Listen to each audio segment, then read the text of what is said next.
You're listening to a podcast by the Center for Action and Contemplation. To learn more, visit cac.org. Richard has been the primary teacher at the CAC since its foundation. But in recent years, he has been stepping away from the center of the circle to join the circumference. A willing step to relinquish many of his active duties and stand shoulder to shoulder with CAC's core faculty. Out of this expanding circle, generativity ripples outward that connects even deeper to the traditions of engaged contemplation to inspire loving action. Today, we reflect on Richard's role and evolution as a spiritual teacher. With his faithful dog Opie hovering and church bells ringing, Richard opens the conversation with a smile so wide you might be able to hear it, connecting us all together as we glean from that spirit of generosity. From the Center for Action and Contemplation, I'm Mike Petro. I'm Paul Swanson. And this is Everything Belongs. Richard, thank you for welcoming us back into your hermitage. It's always such a pleasure to be here and get to connect, to converse on so much of life and your teachings and the history of the CAC. The theme that we want to bring to the center of our conversation today is spiritual teachers and faculty in general. Oh, okay. So you obviously have a lot of experience of being a teacher who's gone all over the world and taught so many different things, not only through writing, but in your presence and speaking. What do you think makes a good teacher? Wow. You know, I can't say this is the right answer, but it's what dropped in my head. If you don't talk too much and belabor the point with trivia, but you don't talk too little, not to make it not clear. I found, and I've worked at this, I don't know if I've succeeded, but if you can summarize your point in one great sentence that's memorable, God does not love you because you're good because God loves you. Something like that. It really helps to sum up the whole thing in one memorable line. So I've often tried to do that. What else? Well, you have to be over your early desire, which any public speaker starts as a young man, young woman, wanting to be a success, wanting people to like you, you know, probably like Mike Petro was when he was a young pastor. Oh, I just wanted to be liked so much. Sure. Sorry, I just couldn't resist it. Yeah, that's fair. But who doesn't when you're young? You need that mirroring from the crowd. Right. Am I coming across, you know? Am I a teacher at all? So probably that's good for audiences to know, that if it's really worthwhile or helpful, let your face say it, because there's a symbiosis between a speaker and a crowd. And I know when I gave many of my better talks over the years, it sounds so narcissistic, it probably is. It's because I could see on their faces they were loving it. Yeah.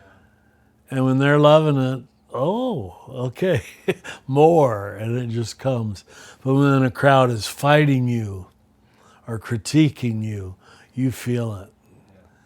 Yeah. And you then get defensive and you overstate, and yeah. Well, that makes sense. I think about like artists, like musicians or comedians, like there's a connection that happens. It's the same thing when you're in that flow of very good of consciousness and connection and the teachings that you're trying to deliver and whether or not they're being received or not.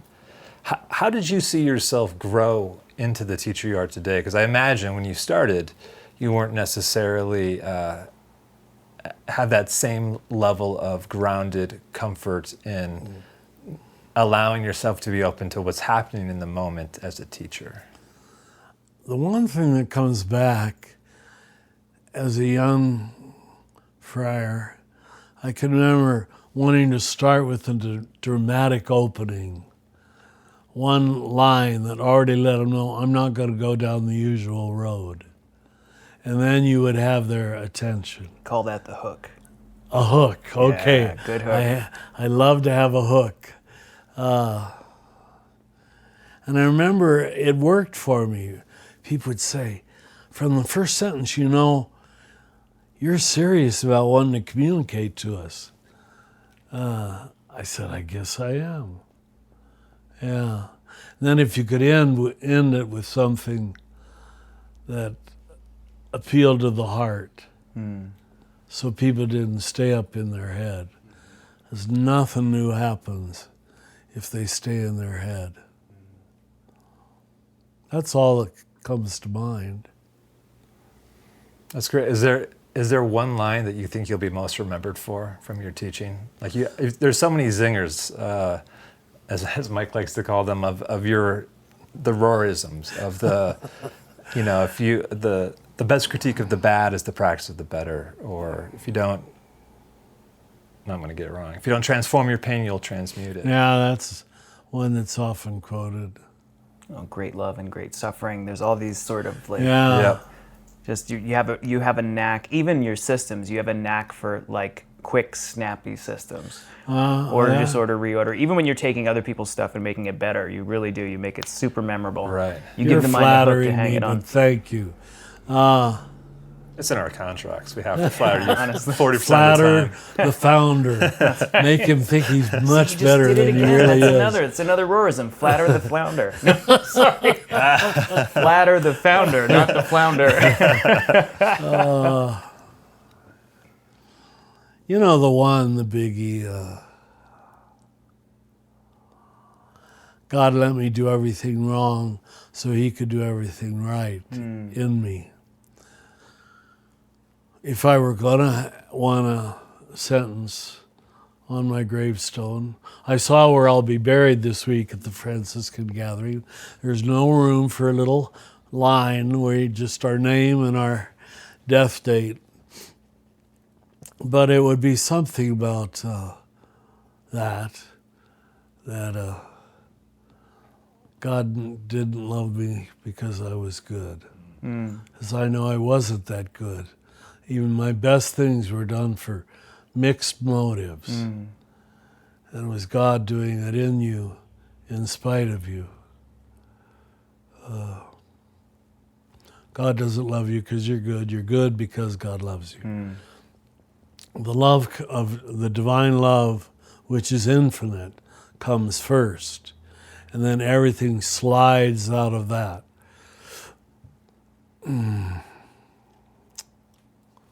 It's interesting. I'm curious, over the years, I imagine your audience, the students who've shown up to learn from you, have probably changed, right? It probably looks a little bit different than it did years ago. Has that changed the way you teach? The folks who show up and what you've learned from your students? I think because, you know, I was introduced in the 70s as the tape priest. Because I had the wonderful privilege of knowing that a good percentage of the audience was already familiar with the way I talk and my big themes. Because your audio cassettes were so popular and spread around so yeah, quickly. the early ones, the cassettes, that I had the advantage of being able to assume, and I guess I still do that. Okay, they know where I'm coming from. They know the big field. Now let's make it apropos to this little field here today in what I'm supposed to talk about. So, you know, Jesus never had that advantage of cassette tapes that preceded him. So I'm sure, as we see even in the Gospels, I'm sure he was misquoted, misunderstood, because the ego tends to hear either what it wants to hear or what it's terrified it isn't hearing. So it makes the speaker say that, even though he didn't say that, or she didn't say that. It's so interesting to think about Jesus not having that advantage. Yes. And also, I think about in the times of today, of if you change your mind or you evolve in thought, someone will say, well, you said this 5 years ago. Back in, And like the ways in which there's disadvantages to both. But the risk that teachers take in holding that post of teacher. That shows great compassion, but just great common sense that everybody evolves. And you can't hold them to what they said 10 years ago, you know. Do you have any of your teachings, Richard, that you feel like sometimes get misunderstood? Is there any like one thing in your many, many, many different areas of focus that you're like, gosh, this whole understanding of eternal damnation, what just astounds me is that people are attached to that. Yeah. Why would you want to defend when people say, I believe in hell? Do you really believe in hell? Because it maintains the equations of good behavior deserves reward, bad behavior deserves punishment. I'm trying to address this in my book I'm writing now on the prophets. Yet it astounds me how attracted we are to bad news and how people will defend it. Do you realize what you're defending? You want to say, but they can't hear what you're saying. This whole understanding we have now, I checked it out with some of the friars this week, of trauma residing in the body. Mm-hmm. And the body can't hear logic. And so to talk to people logically when they're traumatized human beings, they can't hear you. They will defend what they already believe, even though it's disastrous about what it says about God. Usually what it says about God is that impatient. Yeah. We see this with our students and in spiritual direction for sure. The belief in hell lives in the brainstem more than it lives in the cerebral cortex. Well put. Some people will stop believing in it for years and still have a latent fear. That's right. That's right. Lives in the body. Do you realize you still imply a wrathful God? How could God be wrathful? Just look through the telescope, the Webb telescope, and say God is wrathful. Oh yeah, those planets are burning up. Well, it's again seeking the metaphor you want to maintain a disastrous universe. So you have folks who have these harsh beliefs that are, even if they don't cognitively believe them anymore, they're still carrying the memory of it. Yeah. And then a huge portion of your audience is folks going through deconstruction, where they're asking really, really hard questions about their religious beliefs. And you have never shied away from confronting the injustice in the world and recognizing that there's hard things we live in. And yet you teach that everything belongs, that if Jesus and the Trinity are the face of God, we live in a benevolent universe. Has it been hard to carry that message all these years realistically in the face of so many people who are traumatized, so many people who want to believe in a wrathful God or are afraid not to, so many people who are asking hard questions? That's an impressive space for you to stand in for so long. It is hard when you see how uncurious the majority of Christians are. They don't bother me with any new way of, like, even you could be preaching the doctrine of the Trinity, which is the core of ultra-Christian orthodoxy, and it's ho-hum. Okay, get on to something real. They don't really want to be disabused of their notion of a monarchical, authoritarian, top-down God. They don't want that. And I'd say, are you Trinitarian? Well, of course I believe in the Father, Son, and Holy Spirit. But what that implies, what that says about God is not an autocrat, God is a communion of giving and receiving. But most people don't think theologically like I do. So I know God can't hate them. but it sure makes our work hard. Your greatest resistance comes from people who call themselves deep believers. And they're deep believers in a very superficial notion of Christianity. The atonement theory being the other big example. You really believe that God needs to be paid off? God? And he can't love us? I just heard it on, what TV show was it? Forgive me, it was some evangelical making this big case for God's justice demands vengeance. Oh. It does? So God is unfree. Because that's what they're saying.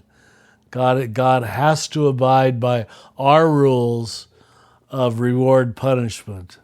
Tit for tat God. The what? A tit for tat God. Tit for tat God, yeah. And you take them out of that. They're unsteady. It's not a reasonable universe. I want bad people to be punished, and I want myself, of course, to be rewarded because I'm the good person. They don't realize a win-lose universe is always disastrous because we can't win. If that's our goal, all it does is send us down a path of delusion about who we are and who other people are and who other people aren't. It doesn't create communion. Win-win. It's got to be a win-win universe. I'm talking too much. It's interesting, though. One of the things you're leading me to reflect on is how much good theology has to be medicinal, right? Because you're not just teaching good ideas. I like your choice of words. You're correcting some really toxic ideas that have permeated our culture and really heavily influenced a lot of our listeners, not just intellectually, but at the level of permeating our nervous systems and our bodies. You know, we carry these beliefs like scars. It's largely deconstructing at first of all the toxic ideas they have about themselves, that they're not the beloved son or beloved daughter. Yes, you are, objectively. And they don't like, you should see the look on some of their face. Well, I don't think I earned that. No, you didn't earn that. Oh. Well, then I don't know if I won it, if I didn't deserve it or earn it. The resistance to the good news is major. Wow. Yeah. I think, too, about the ways in which there's the way that trauma impacts that, right? Go ahead. And then there's also the ways in which a metaphor has maybe run its course, where it's no longer applicable. Ah, that's a very good phrase. In kind of the times that may be. And, your example of the Trinity, Father, Son, and Holy Spirit, is still a metaphor for the Trinity, right? Yes, and of course. I was just... And you're saying it's not true. Right. Oh, God. So it's true beneath that. Uh-huh. And I was just reflecting upon Bruno Barnhart's, the way he talked about it as silence, word, and music. And like to turn that on I it, forgot that. To turn it in that direction adds more texture and color to it. It doesn't negate Father, Son, and Holy Spirit, but to be able to play with that. And that's what I feel like a good spiritual teacher can do, is open new windows to let some fresh air in that make allowances for people to hear from a different way. And I think that power of the teacher can help make those deep impressions on somebody's soul. And beautiful. Thank you. I would love, to ask you about, who are those teachers who have made those big impressions on your soul? Who are the folks who have helped you see beyond maybe metaphors that had ended, or to help heal some of that, the own trauma that you have carried in your life? Who are those teachers who have expanded your own theological and spiritual worldview? The first one comes to mind. I'm sure you've never heard of him. He was a French Christian brother. And I went to summer school at Notre Dame, and I would just absorb Brother Didier, that was his French last name. I just come out ecstatic. Everything he said made so much sense. And I remember the friars, yeah, I know, Brother Didier said. And he's an unknown name, but he just got it. And unfortunately, he was a brother, not a priest, so he never got the pulpit. Who were some other ones? Well, Father Sarin, who I just checked online, is still alive. He's around 90 now, 10 years ahead of me. He taught me systematic theology. And I remember just floating out of the classroom. He was totally Scotistic on the universal Christ notion. So he first taught me that. And I remember it was a totally new idea, even to us.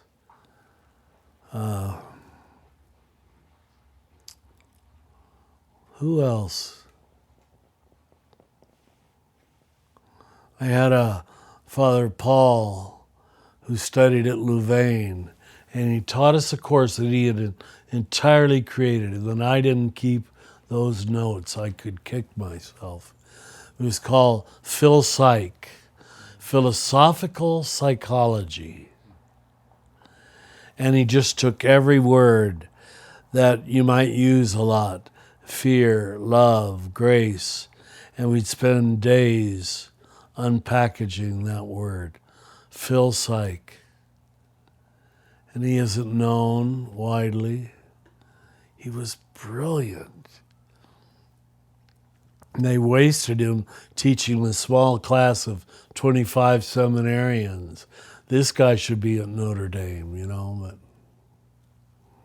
It's so fascinating to me, Richard, that you can study with these brilliant teachers, that you can read these great mystics, that you can read theology. You and I, we nerd out about theology sometimes, but things that for most people would not be interesting, appealing, or understandable. Would not even be interesting. But you hear something in it that reverberates in you, and then you're able to translate that and communicate it in a way that's accessible and matters to so many people. That's my only gift, that God inspired me enough to know why and how the gospel was transformative of the soul, transformative of the mind, and to know that isn't. Like anything instrumental, or is that the word? Yeah, that's just, which, forgive me, well, you're not Catholics that good, but so much of Catholic theology is instrumental. Yeah. And it's what makes it hard to be Catholic. Just go to your first communion and you have received Christ. Well, yes, but no. Just have the water poured over your head and you are a Christian. Well, yes, but no. Why did it become so hard to preach the gospel? I don't know what the instrumentalism is in your churches, but it's just make a personal decision for Jesus, huh? Yeah. Which makes you the savior of yourself. I made my personal decision. Oh, that's good. If whatever way you're preaching the gospel is not leading to self-abandonment and surrender, to let someone else do it, to God alone be the glory. I was in Murder in the Cathedral. I was the chorus in college. And Thomas à Becket stands in the pulpit, and of course he has to speak Latin. He's 11th century. He says, non nobis Domine, non nobis, sed datu gloriam. Not to us, O Lord, not to us, but to your name give glory. And the big thesis in Murder in the Cathedral, is did Thomas à Becket set himself up to be a martyr? did he sort of want it? And there's a lot in his life that gives you the impression, that he went there knowing, okay, they'll kill me at the altar today. And you never know how much he set it up and how much it was truly an abandonment. You never know from his life. And if you've been to Canterbury Cathedral, this very spot, there's this big sword coming down where Thomas à Becket was killed. Because for a number of centuries, in England, of course, the shrine of Thomas à Becket is the holy place to go to. Because you have a bishop resisting a king and killed by the king. All the stories, what Oscar Romero did for us in the 20th century, Thomas à Becket did. And I don't think the question has to be answered. It's probably he did it for mixed motives. And guess what? Richard Rohr does everything for mixed motives too. We all do. Join the club. Yeah, if you ever read the who wrote Murder in the Cathedral? T.S. Eliot. Yeah, it's just a masterpiece. I think one of the things I really appreciate and that I hear emerging in this conversation is that as a teacher, whether it's theology or psychology or whatever is kind of you're working on, it always seems to point people towards transformation, which... That would be my big bias. Yeah. If it isn't transforming the mind, the heart, and the soul, it can't be the gospel. It can't be. If it's just do this technique. And I'm afraid Catholics are so subject to that. Yeah. One of the things, we'll talk about this in a later episode, but one of the things we've learned from you is 3 guiding questions in everything that we work on in the curriculum What and offerings. Are they? What do we want people to know? How do we want people to grow or transform? And then how do we want people to show up in the world? And that's just basically from watching how you have taught. Wow. You give good information, but always with a challenge for transformation, and then always with a challenge for us to take that transformation and put it in service. Thank you for seeing that. I never saw that. You've been doing it for 5 decades. It's all intuitive. Professional it's ministry. not planned. I asked Richard this, one of the first conversations we ever had. I had this whole thing where I was talking about origin and teaching and how you instruct different people at different levels, and I laid this all out, and I was like, you do this flawlessly. Have you studied this? Do you do it on purpose? And Richard said, I just do it all intuitively. You can hear it in your teachings. So great. Once you try it, like, don't trust me, go try it for yourself. Like that. Oh, yeah. The way you always leave that door open. Well, thank you. You guys are just, I think it's ready for me to die. It's time for me to die. That you're telling me back what I've been doing without thinking about it. But it's right, the way you just said it. Yeah, thank you. Lots of good Rohrisms to drop. Now as my voice gets more and more crackly and old, thank you. Thank you, Richard.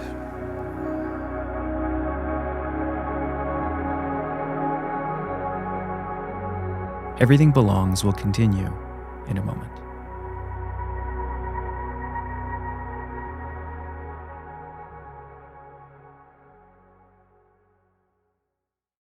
What does it mean to embody salt and light? In 2025, Richard Rohr's daily meditations turn to Jesus' timeless metaphor for reflecting love into the world. Amid this season of uncertainty, join us in living with trust, being salt and light. For 18 years, the daily meditations have inspired thousands of readers like you. Subscribe today at cac.org/saltlight2025. That's cac.org/SALTLIGHT2025.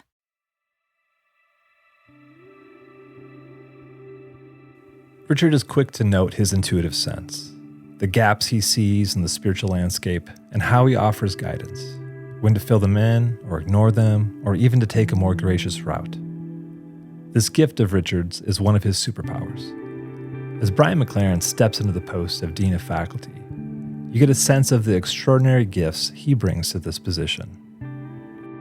Brian has a keen sense of the opportunities that lay ahead for the CAC in transformational learning, with both our faculty and staff and students alike. Alongside Brian, Gigi Ross joins the conversation. She works with our living school and wisely considers, crafts, and supports student experiences at the CAC. Brian, thank you so much for making the space today to connect with us. We're so thrilled. Anytime I get to hang out with you and this crew of friends and talk shop, I know I'm in for a treat. So we appreciate you making time today. Well, listen, I feel the same way. Can't imagine 3 more interesting conversation partners than you 3. Oh, that's very kind. Today, we want to talk about CAC faculty and spiritual teachers in general. We've spent some time with Richard talking about what makes a good teacher and the ways in which he's been able to kind of recognize his own gifts and see the gifts of others and learn from them. Knowing that you and Richard go back quite a ways now, what would you say are some of the impacts that Richard has had on your life as a teacher? You know, one of my mentors, Paul, said something that has stayed with me for many, many years. He said, learning is not the consequence of teaching. Learning is the consequence of thinking. And the best teachers are ones who make you think. And what I felt with Richard, and this I'm speaking very personally here, but I was in the Protestant world, and my background was evangelical, and I was trying to think outside the box that I was given. I jokingly say that whenever I got too far out of the box, I felt like I was thinking in molasses, meaning the social belonging to a group made me feel it wasn't safe to think outside of certain bounds, and it just made it harder to think. And I remember when the first of Richard's books I read was Things Hidden, but when I read that book and then other books, and then I got to meet Richard and speak with him, and we were on the road crossing paths quite often. Whenever I was around him, I felt like here is someone who gives me permission to think. And he's not putting a lid over my head saying, don't go above this, or he's not putting a fence around me saying, don't go beyond that. He was someone whose curiosity and heart had led him to lifelong growth. I think that's something people don't realize. If we could go back in time and hear Richard teaching in the 1970s or 80s, it would sound very different because he's kept on a learning journey of his own. And so that's, to me, teachers make you think, and they invite you to think, and they give you permission to think, and they prod you to think. And when they share their thoughts, it's those thoughts enrich your thoughts, and sometimes the best thing is they stimulate new thoughts. And so that's how I feel with Richard. Plus the fact that, some people have great ideas, which is wonderful, but some people have great ideas and a personal presence that conveys those ideas with love and warmth and humanity. And that's to me the beautiful combination that Richard has brought. And I think all of us as teachers could aspire to that. That's high praise. That's lovely to hear that connection point. Is there anything, you are not a teacher alone on the CAC faculty. There is a cadre of teachers. When you look at your colleagues, Dr. Barbara Holmes and Dr. Jim Finley, how do you respond in that same manner of how have their teachings and their embodied teachings by their lives impacted you? Okay, so I'm going to let out a secret here that I don't think I've ever even told Jim, but I heard Jim I saw Jim on YouTube videos many years ago. And my first thought was, man, he speaks slowly. and I kept thinking, this is before I knew how to turn on to 1.25 or 1.5 speed on YouTube. And I just thought, come on, I wish we could kick this into a higher gear. The first time I heard Jim speak in public, after his lecture, he gave a 1-hour lecture. And after the lecture, I called my wife and I said, if you took the top 10 talks I've ever heard, this was just, probably in the top 3. Wow. And what I realized was when I was watching Jim on YouTube, I wasn't getting everything that comes through from being in his presence. This is not an ideal analogy, but there's a philosopher, he died some years ago, but he was very important in postmodern philosophy, named Jacques Derrida. And I remember I tried to read a lot of Jacques Derrida's books, and they were a struggle. I got to hear him in person, and I realized he was funny. Everything was said tongue in cheek and with a joke in his voice. And when I went back and read his books after that, it made me feel like, oh, now I can read him, because I didn't need to take every word and sentence seriously. I needed to get the playfulness that was happening in a paragraph, something like that. Well, with Jim, I realized that part of his brilliance as a teacher is that he works like a poet, and it's less important. Obviously, what he says is very, very significant, but it's where he takes you in what he says, and almost the state of mind that he induces. And so I learned how to listen to him in person. And of course, I'm a huge fan of all of his teaching, but I just think Turning to the Mystics is an incredible gift to the human race right now. So Jim has been absolutely a delight to work with. And I had heard of Dr. Barbara Holmes for quite a while, but when I read her book, the first book of hers I read was Race and the Cosmos. And I just remember reading that and thinking, I can't wait to get to meet her. And the chance to work with her at CAC has been a delight. Dr. B was a real academic. She was also a seminary president. She knows how to work in the academic world. But one of the beautiful things that I think she's had greater freedom here in the CAC is to talk a lot more about her life and her spirituality and her story and her history, her ancestry, and integrate her brilliant academic mind with her own personal experience and spirituality. It's just a great gift. For those of us who are kind of theology nerds and we love to read theology, thankfully, I think it's becoming more common with contemporary writers. But when you read texts of the last couple of hundred years, it's almost like the theologian thought he would reduce, and it was usually he in those days, thought he would reduce his credibility if he brought in his personal life. He had to be objective and quoting other famous dead white people usually, But so it has been such a delight to work with Dr. B.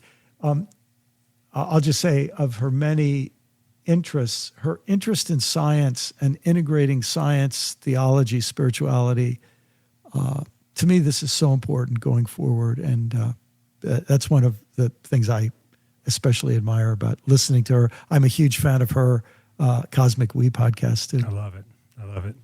Brian, just to sort of round out the trilogy that we're doing here, what about students? Have they been your teachers in any way? I'm thinking you began teaching at the intensives for the Living School in 2019, and just wondering if what you've learned, if anything, from Living School students. Oh, my goodness. So one of the great things about the Living School is that, we create lots of opportunity for questions and discussion and interaction, student to student, student to teacher. And I think there are many kinds of questions that students ask, but there are two kinds of questions especially where students always become my teacher. That's when they ask me to go deeper on something that causes me to think. Or what I said about learning is not the consequence of teaching, but of thinking. When a student asks me a question that I have to give a second thought to, I feel they're my teacher. They're because they're causing me to think. And then the other reality is sometimes I might say something and it goes up against something a student is taught, has already been taught, or something they've always thought or always believed. And so they feel resistance to what's being said. And often you can feel in their question, it's coming out of resistance. And what this always feels like a gift to me, because they're teaching me about their world and their perspective and where they're coming from. And then I have to do some thinking to try to see the world from their perspective, to try to see what may seem obvious to me seems, out of line to them in some way. And there are many other ways too. I just think of especially times when we get to be in the same room and talk one-on-one or sitting around a meal table and people start sharing their story. And of course, when you encounter people in the presence of their self-revelation and their story, it brings about a kind of transformation, doesn't it? That always goes both ways. That's why years ago I was asked to record to be at a live event and record a series of talks, and they didn't want me to ask any questions as I taught because they wanted to have a recording that that only had one voice, and it drove me nuts as an educator, because I do think that learning is enhanced when there's conversation, especially for adults. There's an adage in adult education. If you ever take an adult education class, and they say something like this, that adults learn the most when they're laughing or talking. That's great. And I think, so that conversational dimension is so important. That's so wild. You just blow my mind. I'm thinking about all our teachers and what I have appreciated about all of you. And I love that you mentioned Things Hidden being the first book you read from Richard. That was the first of his books that I read. And I think when I encountered Richard, I fell in love with the questions he was asking, right? Yeah. And then experienced his spiritual curiosity as so enriching. And then when I met him in person, experienced him to be just such a curious person. And encountering Jim was walking on this healing path and mystical path, and always seemed to be turning around saying, you can walk this path with me, and talking about his teachers, talking about his therapists, talking about Thomas Merton and how they fit into his life. And then Dr. B blew the doors off the world that I lived in. Dr. B reintroduced me to a crowded cosmos where ancestors were teachers and the world itself was animated. And it just is a whole completely different learning experience. And then Brian, you're the consummate listener. You are, it's amazing to me to work with you and watch you engage a student and have a conversation and be educating while learning from students, and know that the next time I step into a situation with you, you are actually going to be doing things slightly different because you've incorporated that learning. And so what's wild is to think about how all our teachers are also students with us. And I'd be curious of your thoughts on that, Gigi, since student experience is your expertise. And this kind of quandary, is a good teacher always a student? There's one of the, I forget which gospel, but where Jesus, someone calls Jesus Rabbi, which means teacher, and Jesus says, don't call me teacher, don't call anyone teacher, we're all learners. And so that's the kind of, I know, like from our students, they love hearing the faculty, they love it best when there's some kind of give and take that you were talking about, Brian. And they also love it when they're allowed to share what they learned as well. Mm-hmm. So I think all three of those kind of come into play. Maybe I could just add there, Gigi, that's such a great point for folks who have been to graduate school. If you think about it this way, undergraduate education is very often lectures, assignments, tests, problem solving, that sort of thing. Very often in graduate school, it's seminars. And in a seminar, students have to teach each other. Students have to go do original research and present it to each other. And when I was in all my years as a pastor, the thing I loved is that as I had to prepare a new sermon every week, I had to go out and do, or many times a week often, I had to go do original research and then present it, which in a sense, that's ideal. You're not just reading off the same notes and using the same script. You're sharing your fresh discoveries from your learning experience. And very often in the process of teaching things, you actually understand them way better than you did before, or else you find out that you don't understand them as well as you thought, which is part of the learning process too. That's fantastic. I had a mentor that used to say, we teach best what we need to learn most. Yeah. I so appreciate the way this conversation is going. And, one of the things we've talked about the CAC of late is in this season of transition, where Richard has been at the center and is now kind of moving towards the circumference of this community of teachers. And Gigi, I love the way that you make sure to bring that students are also teachers, that it's a teaching community where there's this co-learning going on. Brian, I'm curious for you, as you step in this role, or kind of the leader amongst the faculty as the dean. What direction do you see this evolving, this community of teachers? Where do you see it heading, and how do you even define faculty in a co-learning environment? Well, it's funny you say that, Paul, because just this morning I had to give a dean's report to the board of directors of the CAC, and we didn't plan this, but I have my notes here from the little report that I gave. And maybe, would it be okay if I actually tried to read a little bit of this? Because it kind of answers that question, even though we didn't plan it that way. I'd be super curious to hear that. I wrote, as I've gotten more involved with the CAC over the past 6 years or so, I've been impressed with the immense potential of this organization. I'd like to share what may be obvious to you already, but if not, I hope I can make it clear. And the first thing I said is the CAC is an educational organization, pioneering an innovative kind of education that combines online and in-person education, individual on-demand coursework, and cohort-based learning, and student-centered and mission-centered learning. And let me just pause on that because there are a lot of schools that do incredible work, and I thank God for them. They're 100% student-centered. And frankly, I think student-centered learning is a big step over teacher-centered learning, because teacher-centered learning is we're going to learn what the teacher wants to talk about. Student-centered learning is what do these people need, and let's find a way to bring what's needed to bear.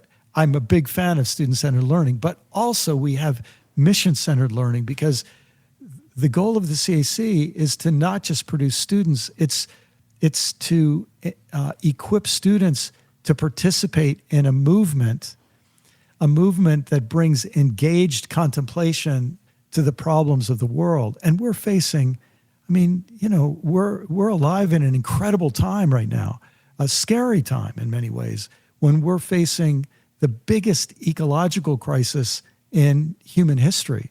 When we hear reports of melting glaciers and rising sea levels and extinct species and raging wildfires and, a million other consequences of ecological overshoot by human civilization, we realize, man, we have to learn a whole new way of living with the earth. And when we realize that we could blow each other off the face of the earth by two idiots pressing buttons, right?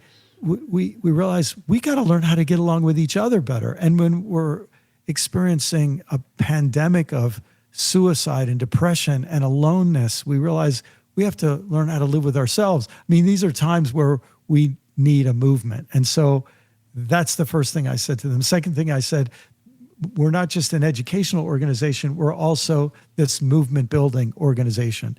And then the third thing I said is that in order to do this, we're trying to create a unique curriculum. And this is a curriculum that has never really existed before, because we are trying we have centuries of Catholics teaching Catholics Catholic theology and spirituality. and Protestants teaching Protestants in their different little silos, Protestant theology, and Orthodox doing that. And then Buddhists are doing their version, and Jews are doing their version, and Muslims are doing their version, and all the different forms of each of those religions. And secular humanists are doing their version.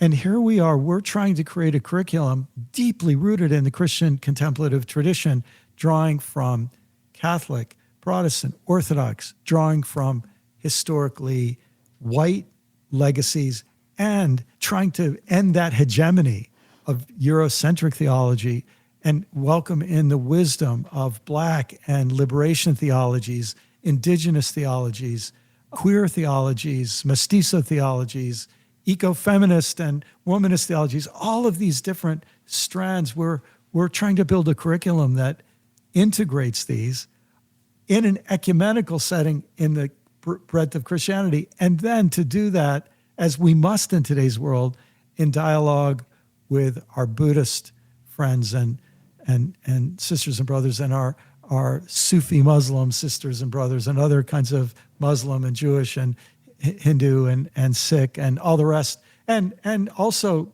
not excluding our friends and neighbors who don't want to be part of any organized religion and may describe themselves as humanists rather than Christians, or non-theists rather than theists, but who all share this desire to explore the depth of human life, and desire to contribute to the common good. I mean, that's a very different kind of curriculum, and it feels like we're not just creating a new curriculum, we're creating a new field. As you say, Mike Petro, we're involved in something that feels very, very exciting.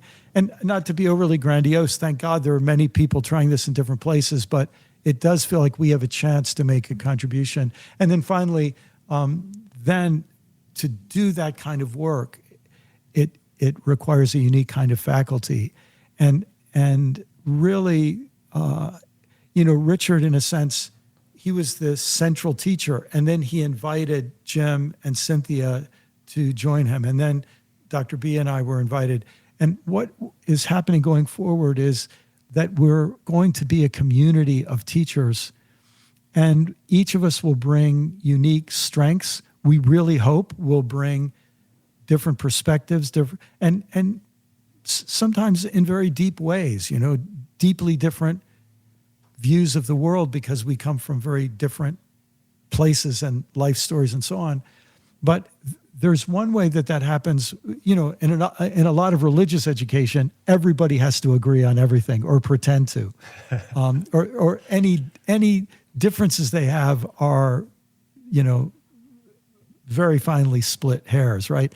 But and then there are other educational settings where people go head to head and are there's a lot of ego involved with I'm right, you're wrong, I'm the top dog in this faculty, you're the you're the second tier, you're the third string, you're out on the bench. But to create an environment where we have genuine affection and respect and love and community that is enhanced by difference and enriched by our common heart and commitment to, as you were saying before, a lifelong learning for ourselves and to assist in the lifelong learning of students. Wow. Awesome. Yeah.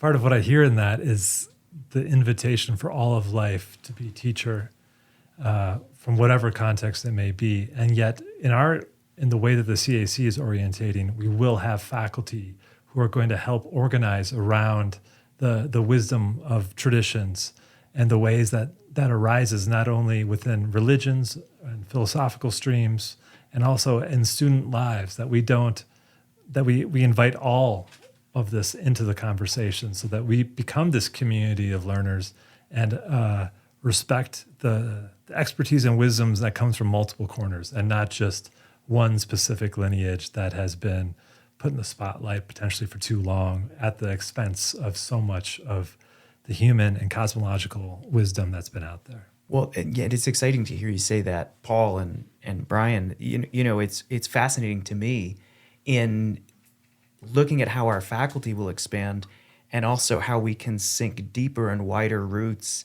into those lineages and traditions. You know, when we more authentically represent the many faces of the Christian contemplative traditions, and we get beyond the 5 European mystics that most people know, right? These are traditions that have always lived at the margins and the most exciting edges of society, and that's an extraordinary group of teachers to learn from. And I love this idea where sort of the vitality is in the variance, right? Yeah. It's not about everyone agreeing. We're exploring instead of explaining. We're dialoguing instead of defining. It's pretty cool. You know, what I like about especially the idea that the differences enhance, is there's also a way, I think, in which faculty model for students about what it means. I mean, the title of this podcast is Everything Belongs, you know, and so what it means to show that there's a place for everybody in this learning community, and that there isn't one right way, one wrong way, that there is a way in which everything belongs and enhances each other. And just wonder if you could say more about how you see the faculty working together to model in that way. Good question. Yes. Well, I think, Gigi, what you said about different traditions, we have these rich lineages, right? We have the Franciscan tradition that was so formative for Richard. We have Thomas Merton and his Trappist community that was so formative for Jim and his development. Dr. B, coming from the Black church tradition and her own unique experience with ancestry in the Gullah community of the Low Countries on the East Coast, and then all of our individual life stories for the three of us joined together with Richard and his unique story as a American of German descent in the Midwest, and going into the seminary and the priesthood, and so the four of us bring those varieties of experience. But I'm the youngest on the faculty. I always tell people, I know I don't look a day over 77, but I'm 67. And you know, there's a real sense that in the contemplative community, there's this sense that there's a seasoning that takes years. You don't expect to find I think you can find a 16-year-old mystic. I think I was a mystic at 16, but there's something that happens when you haven't just visited a certain country, but you've lived there for a number of years. And so there's some advantage of age, but I'll tell you a place where I feel will be an important challenge for us going forward. I think people who are born today are born into a different world than people who were born when I was in the 60s and when the other three faculty were born in previous decades. And so one of our big challenges, and this is where students educate older teachers, younger students constantly educate older teachers, is by reminding them that the world has changed a lot. And so in a certain sense, as many of us grow older, we have to, well, it evokes the old Crosby, Stills, Nash and Young song that children have to teach their parents well, because the parents' world is going by. And I think this is especially true now. And then you add the issues of social location, racial, geographical, economic class, professional, just so many different social locations. And we come from a classist as well as racist history that segregates people, puts them in bubbles of sameness. And so we hope that in the years to come, we'll be able to create zones where let me say it this way. We'll create zones where even if we don't have the full range of diversity at any given moment that we wish we had in the room, we're helping people develop the spirit and the eyes, to use the title of my podcast. We're helping people learn to see with empathy and imagination, so that they don't just see another human being and say, what's wrong with him? He's not the same as me. She doesn't think like me. To say, I wonder what led them to see that way. And that brings us back, Paul, to what you said, that our life becomes our teacher and every person we meet becomes a teacher in that sense. I don't know if that little ramble gets close to answering your question, but I think it's a great question, because it reminds us that good teaching, in a certain sense, doesn't just teach you content. It teaches you how to learn, and then the learning goes with you everywhere. As you're speaking, something struck me, Brian. I'm wondering if you would agree with this. As Richard held the post of the dean of faculty, and now that's a post that you've stepped into. Do you see that post of dean as keeping an eye on the landscape of like, who are those who are teaching others how to learn how to see, to use the name of your podcast?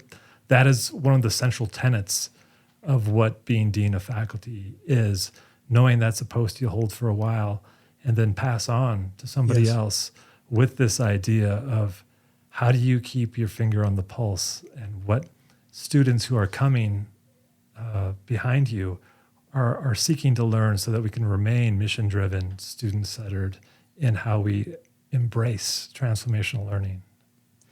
So I've taken on this responsibility at a time where we're redesigning the living school, and we're trying to think more broadly about our whole educational philosophy at the CAC. And we're trying to get a clear sense of what is ours to do in this broader emerging movement. And as we try to gain more understanding that we live in a time when traditional religious institutions many of them are self-destructing, tearing themselves apart, driving with their eyes on the rearview mirror.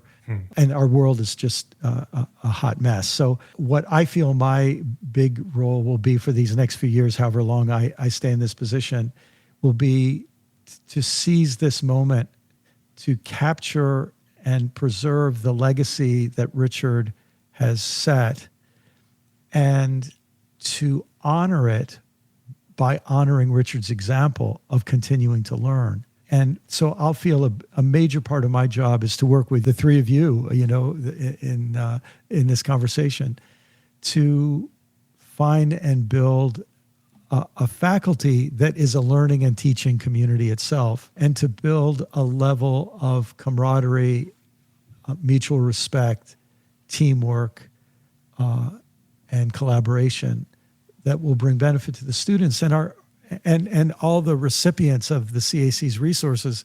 But of course, it doesn't stop there, because what we want to have happen is that affects the way those people live. So they live the teachings forward in their family and in their neighborhood and in their profession and in their school. And when they go to the voting booth and when they are making purchases and participating in a destructive economy, figuring out how to do less harm and then maybe even do some good, how they take a walk in the woods, how they honor the glory of God in creation, and how they scratch the head of the dog that they meet in the park, or how they honor the incredible symphony of the birds early in the morning. In a real sense, we want the ripples of what we do to spread out, so that very literally, there's a verse in the book of Romans where Paul says that all creation is groaning until the revelation of the children of God. And in an ecological crisis like we're in, part of what I hear that passage saying is that the whole world is suffering because human beings aren't acting like children of God. We're acting like a bunch of consumptive, spoiled, entitled, greedy brats. And so if we can contribute a little bit into helping more people act like children of God and treat one another in the world and themselves a little better, that'll be a great thing. I'm thinking about two of my favorite teachers, Carl Jung has this fantastic quote where he says, for Christianity to accomplish its great educative task, it has to begin again from the very beginning. Yes. It's not a matter of new theology. It's a matter of people who don't even know that their eyes can see.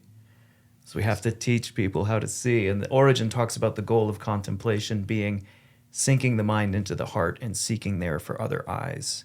And so I'll be meditating for weeks after this conversation on contemplation as a calling to curiosity, and then a curiosity about where that calling takes us. This is just fantastic. Thank you. I was wondering if we could kind of span things out a little bit to a more general topic, and that is spiritual teaching in general. I'm sure that you've experienced it. I know all the other teachers have, that sometimes people can project their own inner spiritual teacher onto somebody else. And I'm just wondering, how do you see the role of a spiritual teacher in general? And then how would you counsel people to discern whether someone is a spiritual teacher for them? So, Gigi, that's a rich multi-part question. So I want you to hold my feet to the fire. If I go off on one part of it and I avoid another, I don't want to miss any part of it. First, let me say, I think for those of us who are Christians, another one of my teachers and mentors used to say, we must teach what Jesus taught in the manner that Jesus taught it. Because the manner that you teach something, if you respect the teacher, the manner matches the matter, the content. And so Jesus taught in parables. Jesus taught by asking lots of questions. Jesus taught by doing things and then letting the things that he did demonstrate meaning. People don't often think of parables as art forms, but I'm an old English major. I see parables as works of short fiction. And much of Jesus' teaching is poetry, and he loves to quote the poets, especially second Isaiah, who was a poet. And so I think the first thing that we see as Christian teachers is that we would like in some way to emulate not only the content, but the method and substance and spirit by which Jesus taught. Jesus taught very boldly. He called down blessings and woes on people. He wasn't afraid to shoot straight and say and use strong and shocking language. Flannery O'Connor said, for people who can't see, you have to draw in very strange, exaggerated caricatures. So Jesus uses some of that kind of language. Second thing is that Jesus says, there's things you're not ready for. The Comforter, the Spirit will come and teach you. And later in the New Testament, one of the writers says, you don't really need anyone to teach you because you have an anointing that teaches you from within. And so I think there's a peculiar characteristic of good Christian teaching that has a certain gentleness. It wants to make offerings and then step back and let people listen to the Spirit themselves. And part of that is saying, I don't know what you're ready for yet. And so I'm going to trust the Spirit to guide to you what you're ready for. And it's very different from, the teacher who wants to play God and make a bunch of students into his or her own image. There's a respect for the student to say, you are an equal, you're probably you're the senior partner in your own learning. And I, as the teacher, am just your junior partner to help you as I'm able. And then I think your last question, Gigi, was how do we choose a teacher who we even want to entrust with some of our time? And, I sort of wish we could come back next week and talk about that because I need some time to think more deeply about that myself. But one of the things I'll say about the people who've had a big influence on me is I sense that those people didn't just have knowledge, they had love for what they taught about. I think I was more attracted to their love for it than I was to their knowledge. And there are people with a whole lot of knowledge, but they don't seem to love what they know. And they're of less attraction to me. I mean, they have a gift offer and I'm grateful for what they offer. But the ones that I'm looking for as spiritual teachers, I want to sense, I don't just want to gain their knowledge, I want to emulate their love for what they know.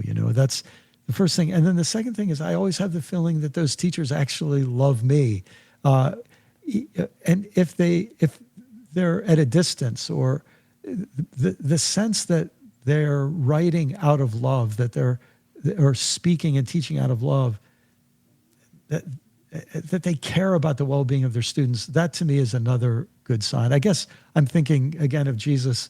Remember, he says he has sheep that he calls by name, and the sheep know the shepherd because they feel his voice, and he calls them by name. He speaks to their unique situation. And I suppose when there is a teacher whose words go to my heart and they speak to my situation, I feel like they get me.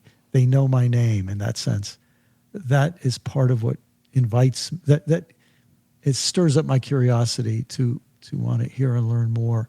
But, again, I think of another passage from Scripture in the book of Proverbs. It says that wisdom is found in the abundance of counselors. And that's why I think we're all, maybe there are exceptions to this, but in general, I think it's wise for us to try to have many teachers and many diverse teachers. I heard someone make a little interpretation of that verse in Proverbs by saying, wisdom is found in the abundance of counselors who all disagree with each other.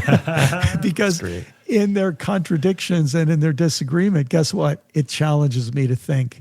And the thinking is again, what learning is about. Thanks for that. That just kind of reminds me that almost anything that we know or that we're learning about, we can only know one piece of it. Yes. And so that the more perspectives you can have, the better sense you'll have of whatever it is that you're being taught or that you're trying to learn. Gigi, that is so, I think that's so important. And I think that also reminds me that almost everybody who writes or teaches, they're trying to solve a set of problems.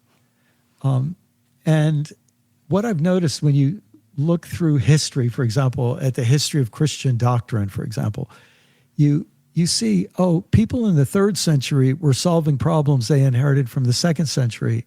And the solutions to those problems created new problems for people in the 4th century. They created solutions that created problems for people in the 5th century. And when we can understand that, I think it helps us see that that nobody gets the last word, right? That this is a conversation. There was a theologian I love dearly who died back in the late 90s named William James McClendon, and he was a brilliant Baptist theologian. He wrote a book. He wrote a systematic theology, 3-volume systematic theology, which was ironic because he didn't believe in systematic theology. He was what's called a narrative theologian, and he used his narrative theology in each of those volumes. But in his volume, everyone thought his first volume would be doctrine, but it wasn't. His first volume was ethics. He said, we have to start with ethics because we have to treat one another well enough that we can become a community that learns together. And then from that, we go to doctrine. He defined doctrine as the ongoing practice of learning by that community that has learned how to love one another. And then that led to his 3rd volume about mission. And that's what that learning community tries to do in the world. So that to me has been a gift to remember that this process is ongoing. Nobody gets the last word. Brian, I wonder if you would bring us home. If there's anything that you would invite the audience, those listening, to consider as we close out this time together. Well, first, what a pleasure to be with the 3 of you. What good conversation, and what an honor to work side by side with the 3 of you. Let me invite everyone to just wherever you are, if you can take a couple of deep breaths, maybe. Don't do this if you're driving, but close your eyes for just a second. And maybe you could bring to the mind as many of your teachers from elementary school, your first outside the home teachers. and see who comes to mind. You might not remember their names. You might remember them right away. You might remember the classroom and the blackboard and the bulletin board and everything else, but just let a few teachers come to mind.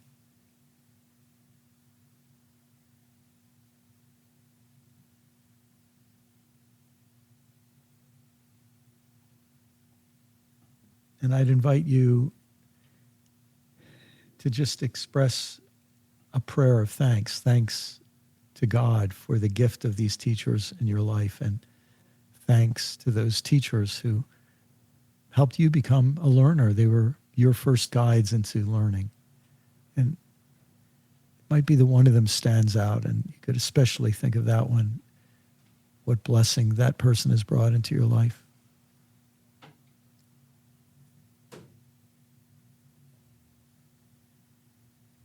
When we're young, we're assigned teachers, which is a good thing. We would probably not pick the ones we needed most. But hopefully by the time we're adults, we learn how to choose our teachers. And I wonder if you could think in your spiritual life of one or two, maybe one who's living, who you have heard in person, and one who may not be living, you've encountered them through their writings or some other artifacts of their teaching. Just see who comes to mind in each of those categories.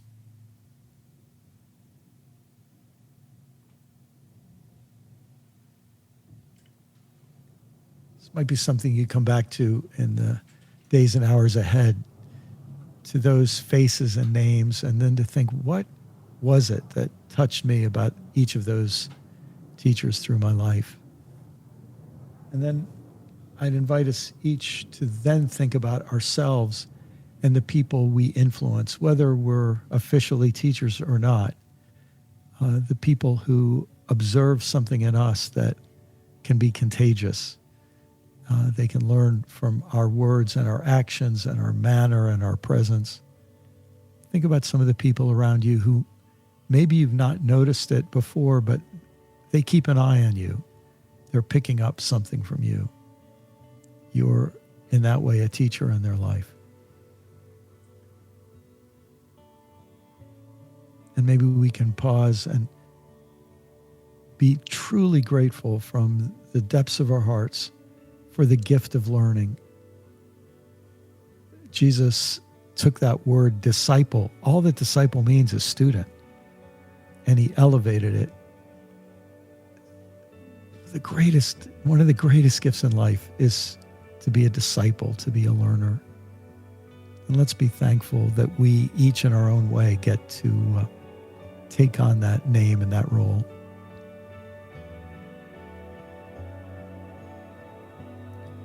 Thanks be to God. Amen. Amen.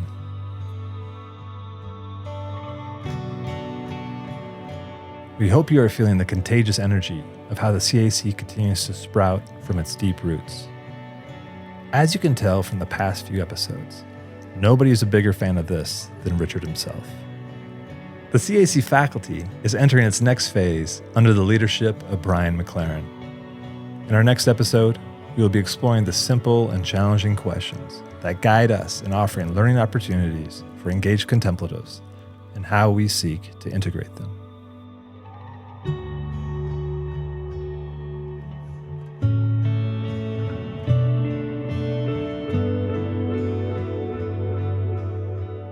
Thanks for listening to this podcast by the Center for Action and Contemplation, an educational nonprofit that introduces seekers to the contemplative Christian path of transformation.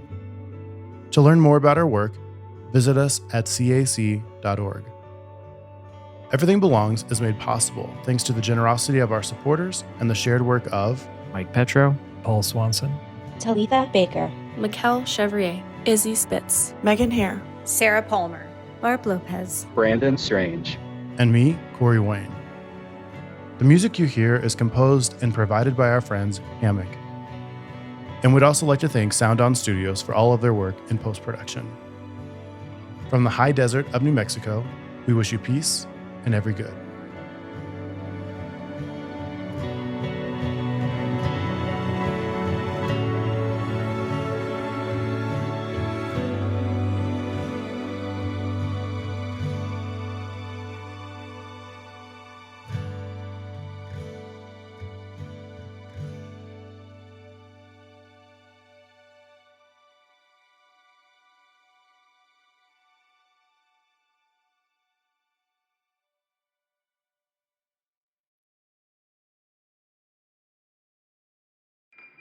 Do you feel called to walk a more contemplative path? The Center for Action and Contemplation is an educational nonprofit supporting the journey of inner transformation. Our programs and resources will help grow your consciousness, deepen your prayer practice, and strengthen your compassionate engagement with the world.